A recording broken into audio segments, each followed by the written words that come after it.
नमस्कार मित्रांनो, तर मी विजय कदम आपल्या सर्वांचं एज्युकेट टू इंडिया ग्रुपमध्ये स्वागत करतोय। तर आजचा आपला अभ्यासात्मक चर्चेचा जो मुद्दा आहे तो आहे जागतिक व्यापार संघटना, त्याला WTO असं म्हटलं जातं, वर्ल्ड ट्रेड ऑर्गनायझेशन। डायरेक्टली मी मुद्द्यालाच हात घालतोय। मला माहिती आहे तुम्ही सर्व अभ्यास करत असणार आहात, सो तुमचा अभ्यास व्यवस्थित चांगला चालू असणार आहे या लॉकडाऊनच्या पिरियडमध्ये।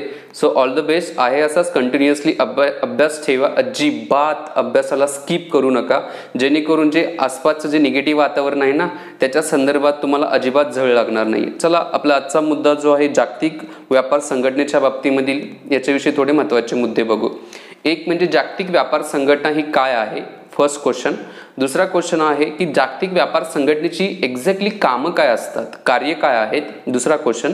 तिसरा जो आहे तो जागतिक व्यापार संघटना जी आहे ती जगाच्या मार्फत स्थापन करण्यात आली ना, मग या जगाच्या मार्फत स्थापन करण्यापाठीमागचा उद्देश काय होता, आपण वन बाय वन या क्वेश्चनचा एक डिस्क्रिप्टिव्हली म्हणजे स्पष्टीकरणात्मक माहिती या प्रश्नांची आपण घेणार आहोत। तर जागतिक व्यापार संघटनेची स्थापना बघा 1 जानेवारी 1995 साली करण्यात आलेली होती, पण ॲक्च्युली जागतिक व्यापार संघटनेच्या अगोदर काय होतं का, डेफिनेटली होतं। तर जागतिक व्यापार संघटनेच्या अगोदर जे होतं ते गॅट असं म्हटलं जात होतं, ज्याला general agreement of trade and tariff असं म्हटलं जातं, गॅट असं म्हटलं जात होतं। आता ह्या गॅटची स्थापना करण्यापाठीमागचं पण काही ऐतिहासिक पार्श्वभूमी होती का, होती। एक म्हणजे 1929-30 या कार्यकाळामध्ये आलेली जागतिक मंदी। आता या जागतिक मंदीतून बाहेर पडण्यासाठी बरेच देश त्यांच्या स्वतःच्या पद्धतीने धडपड करत होते। आता त्यांची जी धडपड चालू होती याच्यामध्ये त्यांनी एक निर्णय घेतला होता की परकीय देशातून कोणत्याही वस्तूची आयात करायची नाहीये, सेल्फ डिपेंडंट राहायचं असं ठरवलं होतं, की जे आजच्या घडीला आपण बघा प्रत्येक देश सेल्फ डिपेंडंट राहण्याचा प्रयत्न करत, कारण पूर्णपणे जागतिक व्यापार स्टॉप झालेला आहे, बऱ्यापैकी स्टॉप झालेला आपण म्हणू शकतो, कारण आंतरराष्ट्रीय ज्या फ्लॅट्स वगैरे आहेत त्या बंदच आहेत, बऱ्यापैकी तरी बंद आहेत। ट्रेडच्या बाबतीमध्ये थोड्या प्रमाणामध्ये चालू असतील, पण त्या मेडिसिनच्या बाबतीमध्ये चालू असतील। मुद्द्यावरती येऊ आपण। आता त्यावेळेला पण तसंच झालेलं होतं, त्यामुळे जागतिक मंदी आलेली होती आणि आयातावरती निर्बंध घातले असल्यामुळे परकीय देशातून कोणती वस्तू त्या देशामध्ये येत नव्हती किंवा त्या देशातील परकीय देशामध्ये जात नव्हती।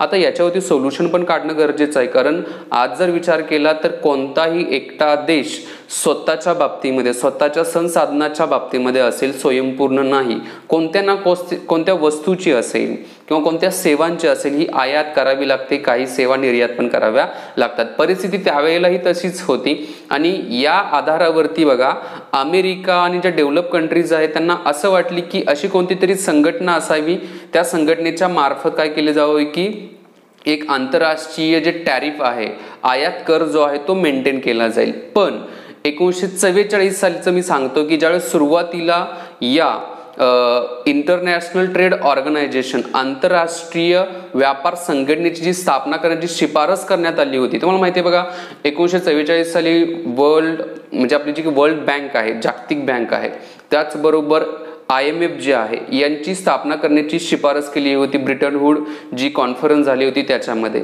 आणि त्याच वेळेला ITO म्हणजे इंटरनॅशनल ट्रेड ऑर्गनायझेशनची पण स्थापना करा असंही सुचवण्यात आलेलं होतं, पण सुरुवातीला अमेरिका आणि जे युरोपियन कंट्रीज होते त्यांनी विरोध केलेला होता। पण ज्या वेळेला 1945 मध्ये अमेरिकेला खरंच वाटलं किंवा जे युरोपियन कंट्रीज जे आहेत त्यांना खरंच वाटलं की यार याच्यामध्ये आपल्याला काहीतरी बदल केला पाहिजे, त्या उद्देशाने मग ते विचार करू लागले।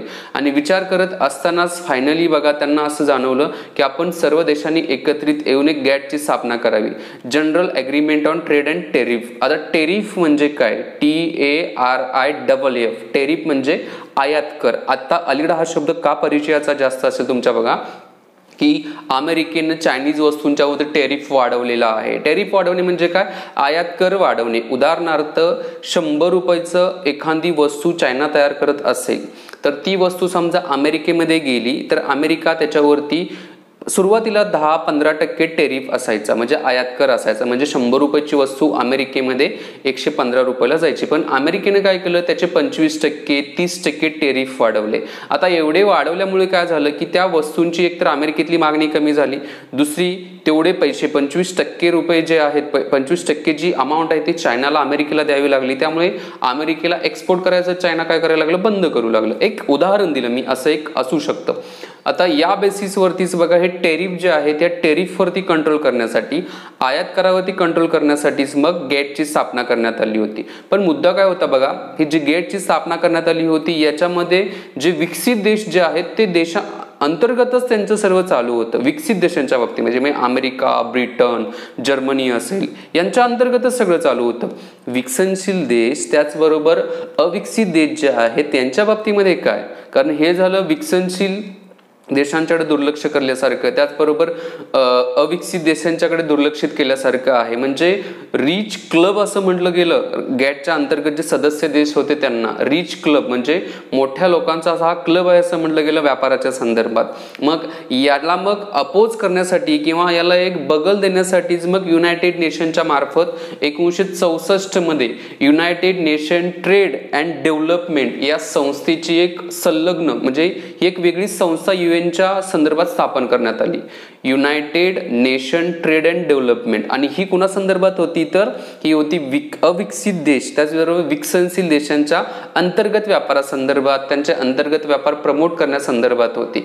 आता हे जे देश आहेत त्याचबरोबर विकसित देश जे आहेत ज्यांची गॅट आहे, या दोघांनी काय ठरवलं की आता एकत्रित येऊन आपण एक अशी एक संघटना स्थापन करावी की जी जागतिक लेवलला विकसित देश, विकसनशील देश आणि अविकसित देश या सगळ्यांना एकत्रित करूनच काय करतील, व्यापाराची आंतरराष्ट्रीय रूल्स अँड रेग्युलेशन तयार करतील. आणि या आधारावरतीच बघा WTO ची स्थापना जी होती ती मोरोक्को या ठिकाणी मरकेश अग्रीमेंट जो झाले होते किंवा मरकेशचा जो करार झाला होता. मोरोक्को हा देश आहे, आफ्रिका खंडामध्ये हा देश आहे, थोडं भूमध्य समुद्राच्या जवळपास हा देश आहे. तर त्या देशातील मरकेश या ठिकाणी काय झालं होतं तर ॲग्रीमेंट झालं होतं आणि त्या आधारावरती बघा काय करण्यात आलं तर या WTO ची स्थापना करण्यात आली होती. आता या WTO ची स्थापना झाली 1 जानेवारी 1995 साली. आता ऍक्च्युली WTO म्हणजे काय आहे ते थोडक्यात मी सांगेल. एक म्हणजे WTO वर्ल्ड ट्रेड ऑर्गनायझेशन जे आहे ते आंतरराष्ट्रीय जो व्यापार आहे या आंतरराष्ट्रीय व्यापारांसाठी नियमावली तयार करते, रूल्स अँड रेग्युलेशन्स तयार करत असते. आता याच्यामध्येच रूल्स अँड रेग्युलेशनच्या आधारावरती आपण चर्चा करायच्या अगोदर एक पहिला मुद्दा जो आहे WTOचं मुख्यालय जे आहे ते जिनेवा या ठिकाणी आहे, first point. Second point WTO ची स्थापना जी आहे ते 1 जानेवारी 1995 साली करण्यात आली होती, सेकंड पॉइंट झाला. तिसरा मुद्दा मी सांगत आहे तो आजच्या घडीला WTO चे वर्ल्ड ट्रेड ऑर्गनायझेशनचे जे मेंबर आहेत ते 164 मेंबर आहेत. 164वा मेंबर जो आहे देश जो आहे तो कोणता आहे तर अफगाणिस्तान आहे. मी इथं मॅप पण दाखवेल एका साईडला, त्या मॅपमध्ये तुम्हाला कळेल की जे रेडमध्ये दाखवलेले आहेत ना ते रेडमध्ये असणारे WTOचे मेंबर नाहीत. जे पिवळ्या भागामध्ये म्हणजे येलो मध्ये दाखवलेले आहेत ते WTOचे निरीक्षक देश आहेत आणि बाकीचे जे राहिलेले आहेत ते WTOचे काय आहेत तर मेंबर कंट्रीज आहेत, WTOचे सदस्य आहेत.